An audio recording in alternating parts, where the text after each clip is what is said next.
반갑습니다. 여러분들의 투자가 행복했으면 좋겠습니다. 캐시메이커 문서진입니다. 2월 10일 출근길 시황 시작해 보도록 하겠습니다. 오늘의 핵심은 물가와 관련된 부분의 우려감이죠. 물가 재상승에 대한 우려감, 그로 인해 가지고 1월 다음 주죠. 우리 시간으로 이제 발렌타인데이입니다. 발렌타인데이에 발표되는 1월 CPI에 대한 경계감이 다시 부각되면서 시장은 하락을 했다.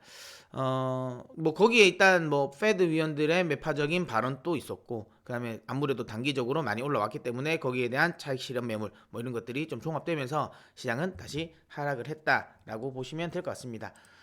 지수를 하나씩 살펴보자면 S&P 500은 마이너스 0.8%, 나스닥은 1% 하락을 했고요. 그다음에 다우는 0.73% 하락을 했습니다. 물론 이렇게 차트적으로 본다면 제가 늘 이야기 드리는 것처럼 지금은 빠질 만한 구간은 맞다. 그래서 S&P 500 기준으로 본다면 4천까지는 충분히 눌려줄 수 있다. 이 정도까지 눌리는 걸 가지고 심각하게 생각할 거는 아니고, 기술적으로도 우리가 흔히 말하는 눌림목이라고 이야기하지 않습니까? 눌림목 정도까지 눌렸다라고 생각하는 거는 한 4천 정도까지는 뭐 정상적인 구간이고, 거기서 조금 언더슈팅까지 나온다라고 했을 때도 보면 특별한 이제 재료가 없는 하방으로 이끌을 만한 새로운 재료가 없을 때 나올 수 있는 하락폭은 4천 정도라고 보고요.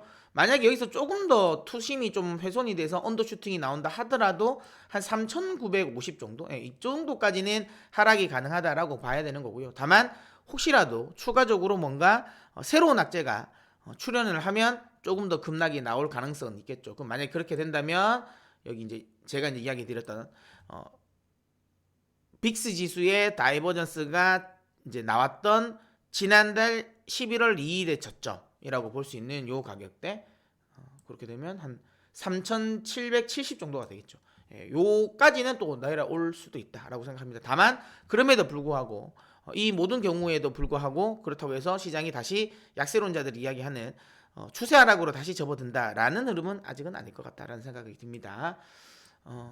아무튼 이렇게 오늘 우리 뉴욕 증시에서 우려감을 가지게 했던 이 인플레이션과 관련된 부분은 조금은 좀 우려를 할 수도 있다라는 생각이 드는 거고요. 다만 다시 한번 좀 곱씹어 보면 이건 좀 다를 수도 있다라고 생각이 듭니다. 그게 뭐냐면, 제가 여러분들에게 이야기 드렸던 거, 지금은 약간 1월의 계절성도 좀 있다. 그 다음에 지금 최근에 시장에서 좀 우려를 하고 있는 이런 인플레이션 재상승에 대한 우려감 관련 부분은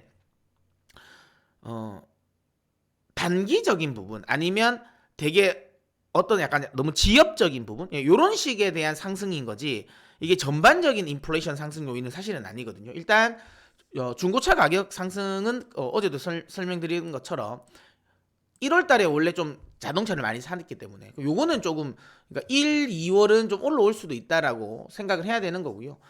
그 다음에 이제 오늘 시장에서 좀 우려감을 가졌던 맨해튼이죠. 맨해튼의 1월 신규 임대 가격이 올랐습니다. 그러니까 최근 들어서 부동산 가격이 많이 하락을 했거든요. 많이 하락을 했고, 그 다음에 뭐 거래도 요즘은 잘 안 되긴 해요. 근데 지금 이 맨하탄의 1월 신규 임대료가 한 8% 정도가 올랐습니다. 8%가 올라오면서 야, 이거 지금 중고차 가격, 그 다음에 여기에 이제 주택 임대료, 쉘터, 야, 이거 지금 다 오르는데, 이거가 빠져야지 시장이 안정을 찾는데 이거 다 오르는데, 야, 이거 좀 우려감이 있는 거 아니냐라고 생각하실 수 있습니다. 근데 제가 또 이야기를 드리자면, 아까 방금 중고차 가격은 조금 더 연속성을 봐야 돼요. 이거는 계절적 요인일 수도 있는 부분이고, 그 다음 연율료는 여전히 하락을 하고 있다는 거고요. 그 다음에 맨하탄 지역의 지금 신규 임대료는 연율료도 올랐습니다. 지난해 대비로도 올랐고요.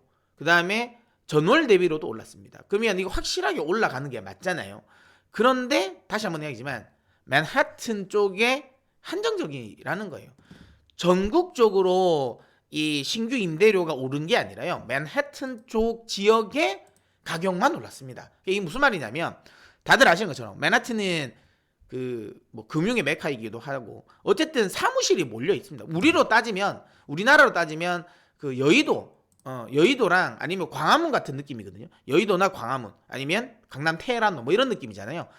뭐 사실 뭐 여의도라고 보면 되는데, 어쨌든 그러다 보니까 원래는 이전까지만 하더라도 지금 이제 대부분 다 그 재택근무를 했었잖아요. 그러다가 지금 많은 지금 미국의 주요 기업들이 다 그냥 와서 하라고 하거든요. 지금 다 출근합니다. 출근을 하다 보니까 결국에는 이제 지금 이전까지는 그냥 집에 편하게 쉴 수 있잖아요. 그래서 그 좀 외곽 지역으로도 가고 아니면 뭐 굳이 뭐 맨하탄 비싸잖아요. 그러니까 임대료가 엄청나게 비싸니까 재택이 되니까 어떻게 돼요? 조금 임대료가 싼 지역으로 넘어갑니다. 아니면 자기 고향으로 다시 가던가. 그럼 거기서 일을 했던 거죠. 그런데 이제 다시 다 들어와야 되니까 어쩔 수 없이 어떻게 돼요? 맨하탄 안으로 들어오는 거죠. 맨하탄 안으로 들어와서 거기서 이제 그러니까 이 사는 집을 구하다 보니까 임대료가 올라갔다라고 보시면 될 것 같습니다. 근데 이게 물론 맨하탄 지역의 상승이 다른 지역으로 이어질 수 있다라고 생각할 수는 있는데, 근데 최근에 임대료의 상승을 보면 대체적으로 뭐 실리콘밸리라든지, 그러니까 재택근무를 많이 시켰던데, 근데 이제 지금은 이제 다시 출근을 시키는 뭐 이런 쪽으로 해서 임대료가 상승하는 부분이고, 나머지 이 흐름이 그러니까 이 미국 전역으로 움직이지는 않습니다. 그렇기 때문에 아직까지는 쉘터 가격이 급등할 것이다라고 우려할 필요는 없다. 하지만 지금까지는 좀 안심을 하고 있었죠. 지금까지는 좀 가파르게 인플레이션이 좀 떨어지고 그러면서 이제 이 인플레이션에 대한 우려감이 낮아졌다면, 최근에 발표된 고용지표, 그 다음에 지금 중고차 가격, 그 다음에 여기에 일부긴 하지만 어쨌든 일부 지역의 신규 임대료의 가격 상승은 시장의 투심을 좀 훼손시킬 수 있죠. 좀 눈에 거슬리긴 합니다. 예. 그런 부분 때문에 일단은 지금 주식시장의 가격이 좀 하락을 한다라는 거. 예. 그 다음에 그로 인해 가지고 최근에 달러는 다시 좀 강세로 나오고 있고, 그 다음에 채권금리는 다시 상승을 하고 있다. 이렇게 보시면 될 것 같아요. 자, 오늘 뭐 바킨 리치몬드 연은 총재가 또 매파적인 발언을 했습니다. 여전히 뭐 똑같은, 그러니까 지금까지 최근에 그러니까 발언하고 있는 이제 페드 인사들의 발언은 다 똑같습니다. 그러니까 시장 너무 앞서갔다. 우리 금리 인하 원래 안 할 수도 있고, 여전히 우리는 금리 인상을 강하게 드라이브를 걸 거야 라는 이야기를 그대로 했습니다. 다만 박힌 총재 같은 경우는 약간 중도 비둘기거든요. 예, 그러다 보니까 이분까지도 이런 말을 하다 보니까 시장이 조금 더 경계감을 나타냈다라고 보시면 될 것 같고요. 오늘 발표됐던 신규 실업 청구 건수가 19만 6천 건이 발표가 됐습니다. 이거는 뭐 사실상은 좀 별로 좋지는 않습니다. 왜냐하면 예상은 19만 건인데 예상보다 더 많이 실업수당을 청구했다라는 거니까 이거는 이제 고용의 둔화인데, 아시는 것처럼 최근에 워낙 이제 고용 관련 부분에 대한 이제 서프라이즈가 나오다 보니까 이거 임금 너무 올라가는 거 아니냐라는 걱정을 했는데, 그래도 신규 실업수당 청구 건수가 예상치를 보다 더 많이 나왔기 때문에 고용이 좀 꺾일 수 있나라는 또 생각을 할 수도 있게 만든 거지만, 저는 개인적으로 뭐 크게 뭐 신경 쓸 건 아니다. 왜냐하면 20만 건을 넘지 않았잖아요. 의미 없어요. 그러니까 20만 건 미만은 여전히 뭐라면 화랑입니다. 예, 고용시장은 화랑이라고 보셔야 되고, 20만 건 넘고 한 30만 건 정도는 돼야 와 이거 실업자가 많이 생기고 이거 고용이 확 꺾였구나라고 느낄 수 있을 거예요. 그러니까 이 정도 가지고는 뭐 시장이 큰 반응을 할 것 같지 않다라고 생각이 들고요. 그 다음에 하나는 좀 부정적인 부분을 제가 좀 뭐 찾자면 CTA 펀드, 그러니까 이제 뭐 이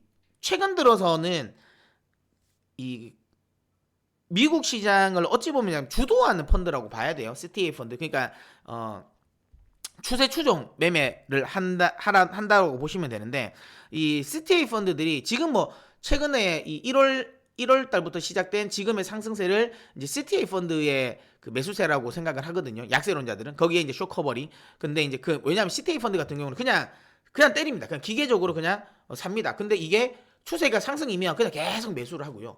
이게 추세가 하락 나오면 계속 매도를 합니다. 그래서 이제 지난해 같은 경우는 계속 이제 이 CTA 펀드가 하방에 또 배팅을 하다 보니까 뭐 오를 수가 없었죠. 계속 조금만 오르면 또 매도 때리고 하다 보니까 쭉쭉쭉 내렸다면, 최근 들어서는 CTA 펀드가 대부분 좀 매수고 좀 들어왔습니다. 그러다 보니까 조금 내리면 계속 저가 매수가 들어오는 거죠. 이게 이제 CTA 펀드의 영향력이 커졌기 때문이라고 보시면 되는데, 어쨌든 근데 이 CTA 펀드 중에서 일부가 조금 급락에 좀 배팅을 하는 펀드들이 이제 좀 나왔다라는 거예요.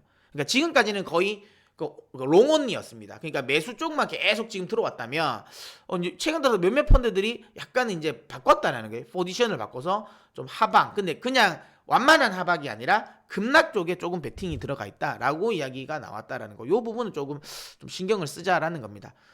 물론 뭐 저는 다시 한번 이야기지만 아직까지는 제가 보는 시장의 시그널은 폭락의 조짐은 아직은 없습니다. 아직은 없고 제가 만약에 그렇게 나온다면 뭐 시황관을 바꾸겠습니다.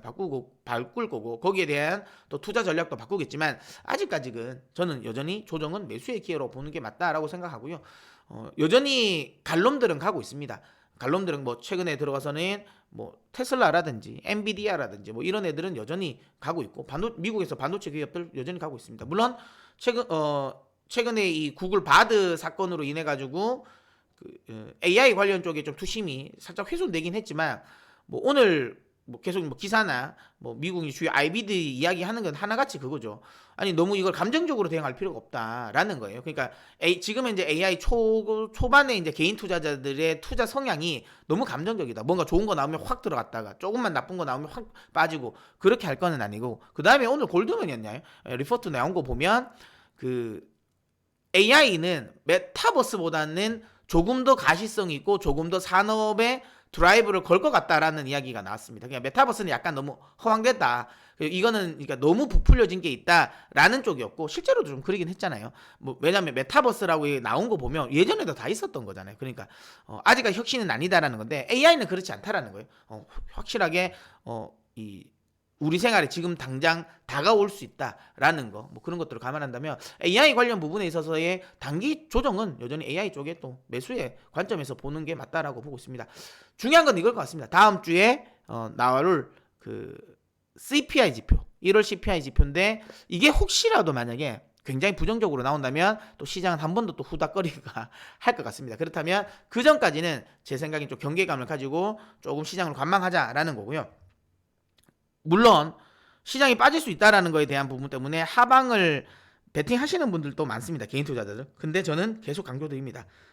시장이 정 불안하면 현금을 가지고 계셔라. 만약에 이번에 또 하방을 하셨는데 1월 CPI가 시장이 우려를 하잖아요. 근데 우려감과 달리 잘 나와버리면 폭등이 나올 수도 있습니다. 그렇기 때문에 다시 한번 이야기 드리지만 그러니까 시장에 대한 경계감은 가지되 하방에 대한 베팅은 하지 않으셨으면 좋겠다라는 이야기 드리도록 하겠습니다. 자, 그러면 저는 또 다음 영상에서 찾아뵙도록 하겠고요. 오늘 또 다들 성투하시고 메이크 머니 하십시오.